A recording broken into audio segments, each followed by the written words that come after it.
Rajaraja Cholan had built it. मैं चोल राज्य का सैनिक हूँ, चोल प्रजा का सेवक हूँ. We had the biggest maritime naval thing in the world. And it went all the way to Bali, all the way to Malaysia, and went till we sent emissaries to China. And you know what was the superpower doing then? America hadn't been discovered by Columbus till 500 years later. England is so illustrious, but Englands were invaded by the Vikings, and the Europe was in the dark ages during the 9th century. They had nothing going on.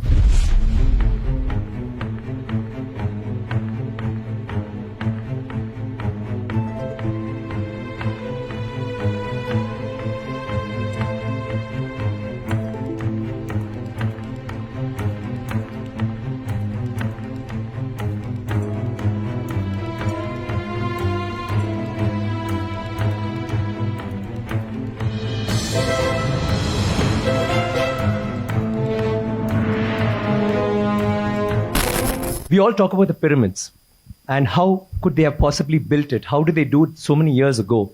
But do you know that in India we have so many temples, but the one with the highest gopuram is there in Thanjavur, which is where the Chola Dynasty had happened, and his role, Rajaraja Cholan, had built it. That particular temple has the highest gopuram in the whole world.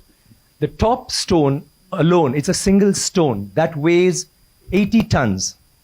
80 tons, not 1 ton or 2 tons. And how did they do it? But do we know that? We all go to the pyramids, we go see the Leaning Tower of Pisa. Someone said something very nicely.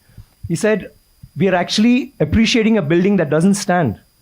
It's falling over and wow, let's take a picture, let's take a selfie, and we're getting excited. But we have temples today that stand and they didn't use plaster. Do you know that for this particular stone, they had to use a ramp, which was 6 kilometers long, which was pulled by bulls, elephants, and people. 6 kilometers long to get it up there, without any machinery, without any cranes, without anything. And they didn't have plaster. It's withstood 6 earthquakes. You know what happens when an earthquake comes? Without plaster. What they have done is they have an outer wall. Then inside that, they have a corridor of 6 feet, which is an open, just a corridor. And then they have another structure inside, which goes all the way to the top, which is why they can withstand earthquakes, which is why they stood so long. So these are all things that we need to know about. This particular king has built 5,000 dams in his time, and he's made a water management ministry in that time. He's had elections for the village leaders. He's asked them to name cities after women. Why should it only be men? Why can't it be named after a queen? And they've had hospitals, free hospitals, and he actually brought loans. I mean, he used to give loans. He used to help people get dignity, not just throw money around. So this is something that's so illustrious. And this happened in the 9th century. I'm sorry, I'm taking so much time. It happened in the 9th century when the rest of the world, you talk about superpowers today, the 9th century, all this happened when we had the biggest maritime naval thing in the world. And it went all the way to Bali, all the way to Malaysia, and went till we sent emissaries to China. And you know what was the superpower doing then? America hadn't been discovered by Columbus till 500 years later.